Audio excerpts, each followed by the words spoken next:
पाकिस्तान से आई सीमा हैदर की मुसीबत है कि कम होने का नाम ही नहीं ले रही है। उसका पहला पति अब उसे कोर्ट की दहलीज तक खींच लाया है। अब कोर्ट ने गुलाम को भी 10 जून को पेश होने को कहा है। क्या है पूरा मामला, आइए जानते हैं।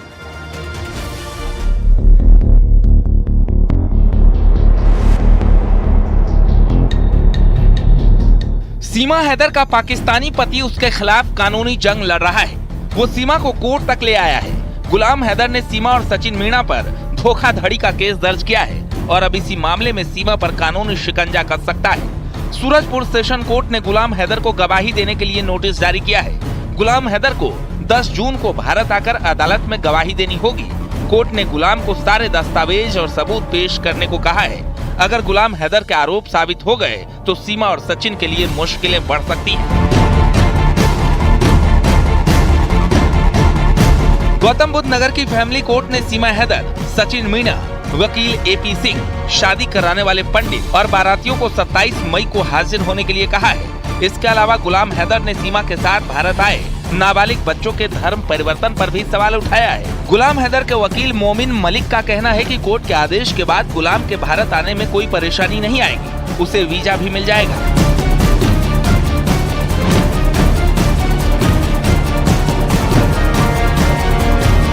दरअसल सीमा और सचिन ने अपनी शादी की सालगिरह बड़े धूमधाम से मनाई थी। गुलाम ने अपने वकील मोमिन मलिक के जरिए कोर्ट में याचिका दायर कर चुनौती दी थी। पिछले महीने 15 मार्च को सीमा हैदर और सचिन ने सालगिरह मनाई थी। गौतम बुद्ध नगर के अतिरिक्त एवं जिला सत्र न्यायाधीश ने गुलाम हैदर की याचिका को स्वीकार किया था, जिसके बाद अदालत में पेश होने का आदेश सुनाया गया था। गुलाम हैदर के मुताबिक सीमा अभी भी उसकी पत्नी है, क्योंकि अभी तक दोनों का तलाक ही नहीं हुआ है। गुलाम कहता आया है कि बिना तलाक दिए दूसरी शादी करने का सवाल ही पैदा नहीं होता।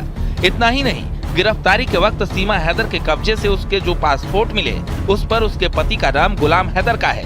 इसके अलावा जो दूसरे जो भी कागजात मिले हैं उनमें भी गुलाम का ही नाम दर्ज है और इसी को आधार बनाकर गुलाम हैदर सीमा और सचिन मीणा को कोर्ट तक खींच लाया है।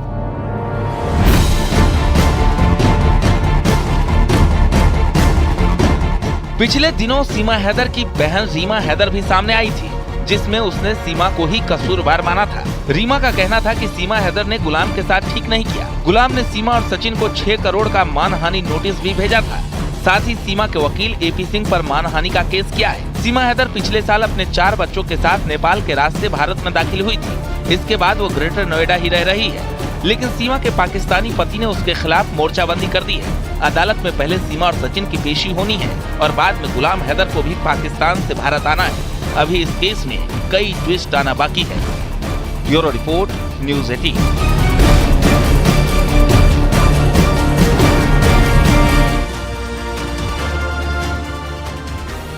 भारत के खिलाफ जहर उगलने वाले पाकिस्तान के पूर्व आंतरिक मंत्री शेख रशीद का नया वीडियो सामने आया। शेख रशीद POK में हिंदुओं के शक्तिपीठ पहुंचे।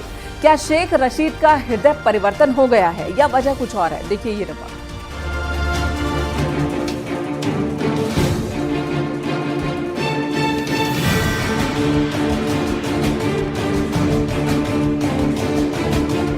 ये है पाकिस्तान के पूर्व गृह मंत्री शेख रशीद, जो मीडिया का कैमरा देखते ही हिंदुस्तान का नामो निशान मिटाने का दावा करते थे।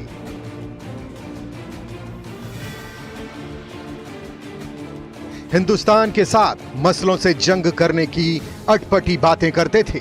इनकी नजर में भारत सबसे बड़ा दुश्मन है। पाकिस्तान की इमरान सरकार में जब ये गृह मंत्री थे तो इनकी तूती बोलती थी। ये पाकिस्तान के हुक्मरानों में खुद को सबसे ऊपर रखते थे। लेकिन जब इमरान सत्ता से बेदखल हुए तो शेख रशीद के भी बुरे दिन शुरू हो गए। अब जब सरकार में नहीं है तो इनका कोई नया बयान भी कई दिनों से सामने नहीं आया है। अमन की बात करोगे तो अमन से बात होगी, अगर जंग की बात करोगे तो जंग की बात होगी। और वजीर आजम ने वाज़े तौर पर कहा है कि पाकिस्तान दहशतगर्दी के खिलाफ है और इमरान खान ने एक वाज़े मैसेज दिया है कि आज सारे हिंदुस्तान के मुसलमानों पर जो जुल्म और सितम ढाया जा रहा है उसकी वजह वो मसला कश्मीर है जो इक़वाम मुत्तहिदा की करारदादों के मुताबिक हल चाहता है। लेकिन इमरान खान ने एक वाज़े पैगाम दे दिया है, हमने चूड़ियां नहीं पहनी हुई। हमारे लिए पाकिस्तान जिंदगी है, पाकिस्तान मौत है। अगर किसी ने पाकिस्तान की तरफ मैली आंख से देखा तो वो आंखें निकाल दी जाएंगी और ना फिर घास उगेगी, ना चिड़ियां चहकेंगी, ना मंदिरों में घंटियां बजेंगी, क्योंकि पाकिस्तान मुसलमानों का वो एक किला है जिसे सारी दुनिया की मुसलमान देख रहे हैं। और इमरान खान सोशल मीडिया में इन दिनों शेख रशीद का एक वीडियो वायरल हो रहा है जिसमें शेख रशीद पाक अधिकृत कश्मीर POK की नीलम घाटी पहुंचे थे। नीलम घाटी में किसी जमाने में हिंदू मंदिर और शिक्षा का प्राचीन केंद्र शारदा पीठ है जो अब खंडहर हो चुका है। शेख रशीद शारदा पीठ पहुंचे, उनके साथ सुरक्षाकर्मी भी थे और कुछ स्थानीय लोग जो वीडियो शूट कर रहे थे। शेख रशीद शारदा पीठ पर लगाए गए शिलापट्ट को बेहद ही ध्यान से देखते रहे थे और उसके इतिहास को पढ़कर अपनी जानकारी बढ़ा रहे थे। अब सवाल है कि क्या सत्ता से बेदखल होने के बाद शेख रशीद बदल गए हैं? हिंदुओं के खिलाफ जहर उगलने वाले शेख रशीद अब हिंदुओं की आस्था वाली जगह पर पहुंचे। शेख रशीद का ये नया रूप देखकर चौंकना स्वाभाविक है। अब शारदा पीठ के बारे में भी जान लेते हैं। शारदा पीठ का इतिहास 5000 साल पुराना है। कहा जाता है कि बाद में सम्राट अशोक ने इस मंदिर का पुनर्निर्माण करवाया था। मान्यता है कि यहाँ सबसे पहले मां शारदा की उपासना शुरू हुई। इसके बाद वैष्णो देवी और खीर भवानी मंदिर की स्थापना हुई। कश्मीरी पंडितों की मान्यता है कि इस मंदिर में 3 देवियां निवास करती हैं। पाकिस्तान में तो वैसे ही हिंदुओं और अल्पसंख्यकों पर अत्याचार की अक्सर खबरें आती हैं। पाकिस्तान में ना जाने कितने हिंदुओं के मंदिरों को तोड़ा गया। नीलम घाटी में बने शारदा पीठ की दुर्दशा के पीछे भी पाकिस्तान का ही हाथ है। प्राकृतिक आपदा के चलते मंदिर को काफी नुकसान पहुंचा, लेकिन पाकिस्तान ने कभी इसका संरक्षण नहीं किया। कश्मीरी पंडित काफी समय से शारदा पीठ कॉरिडोर की मांग कर चुके हैं।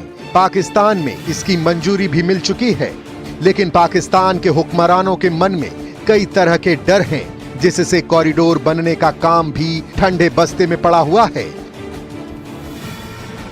पाकिस्तान का एक वर्ग मानता है कि POK भारत के एजेंडे में शामिल है। अगर शारदा पीठ कॉरिडोर बना तो भारत POK में अपनी पकड़ मजबूत कर लेगा।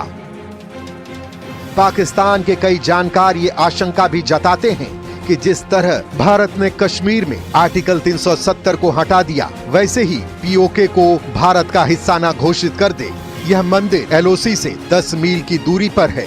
शारदा पीठ कश्मीरी पंडितों की आस्था का मुख्य केंद्र है। यह नीलम नदी के किनारे है। Bureau report, news 18।